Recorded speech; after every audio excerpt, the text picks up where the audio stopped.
Ang kuneho ay isang uri ng mammal at kabilang sa pamilyang Leporidae. Ito ay may scientific name na Oryctolagus cuniculus.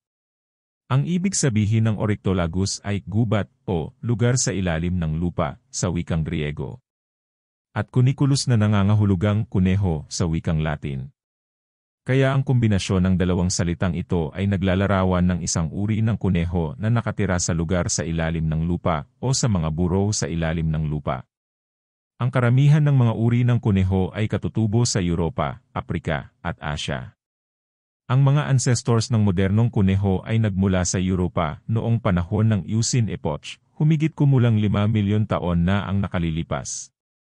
Sa kasalukuyan, ang mga kuneho ay matatagpuan sa buong mundo, kabilang ang mga domesticated kuneho na ginagamit bilang alaga para sa pagkain. Ang kuneho ay isang herbivore o halaman ang kinakain. Karaniwan itong kumakain ng mga damo, mga halaman, at mga gulay. Ang mga kuneho ay may magandang paningin at pandinig, kaya mahusay sila sa pag-iwas sa mga predator at paghanap ng pagkain. Mahilig din ang mga rabbit sa pagkain ng kanilang sariling dumi o poop, dahil may mga nutrients pa rin ito na hindi nakuha ng kanilang katawan sa unang pagkain. Ang mga kuneho ay aktibo sa mga oras ng umaga at hapon, at nagpapahinga sa mga oras ng gabi. Karaniwang nabubuhay sila sa mga kolonya o grupo ng mga kuneho, at kadalasan ay gumagawa sila ng mga bahay sa ilalim ng lupa. Ang mga rabbit ay napakabilis tumakbo at may kakayahang lumundag ng mataas. Sa pag-aalaga ng mga kuneho, mahalaga na magbigay ng sapat na pagkain, tubig, at espasyo para sa kanilang paggalaw. Kailangan din ng mga kuneho ng regular na paglilinis ng kanilang mga bahay o kagubatan upang mapanatili ang kanilang kalusugan. Ang pagdami o pagpaparami ng mga kuneho ay mabilis at madaling mangyari kung ang kanilang pangangailangan sa kalusugan ay naaayon at nakakatugon. Ang mga kuneho ay madalas na nanganganak sa loob ng kanilang mga bahay o kagubatan, kung saan sila ay ligtas mula sa mga predator. Ang panahon ng pagbubuntis ng isang rabbit ay humigit, kumulang sa 28 hanggang 32 na araw, at karaniwang nanganganak sila ng mga 4 hanggang 12 na mga anak, depende sa uri ng kuneho. Para mapangalagaan ang mga kuneho na nanganak, mahalaga na magbigay ng sapat na espasyo sa kanilang bahay, pagkain, at tubig. Kailangan din ng mga nanganak na kuneho ng espesyal na pagkain upang mapanatili ang kalusugan at maitaguyod ang kanilang pagpapakain sa mga bagong kuneho.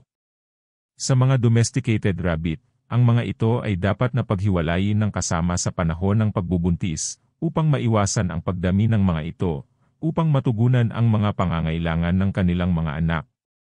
Ang average lifespan ng kuneho ay humigit kumulang 8 hanggang 12 na taon, depende sa uri ng kuneho, kalusugan, nutrisyon, at pangangalaga na kanilang natatanggap. Mayroong ilang uri ng kuneho na maaaring mabuhay ng mas matagal, katulad ng mga giant rabbit, na maaaring mabuhay ng 5 hanggang 10 taon. Ngunit mayroon ding ibang mga uri ng kuneho na hindi umaabot ng 8 taon dahil sa iba't ibang mga kadahilanan tulad ng mga sakit, kawalan ng pangangalaga, o mga kondisyong may kaugnayan sa genetika. Para mapanatili ang kalusugan at pangangalaga ng mga kuneho, mahalaga na magbigay ng sapat na pagkain, malinis na tubig, sapat na espasyo para sa paggalaw, at regular na check-up sa mga veterinaryo upang masigurong malusog sila at mapangalagaan ang kanilang kalusugan.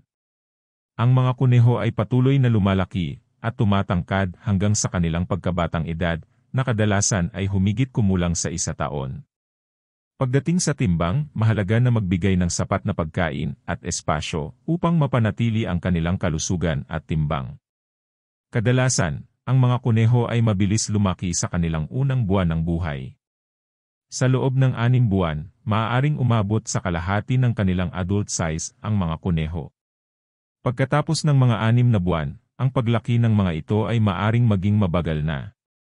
Maraming salamat sa panonood at pakikinig.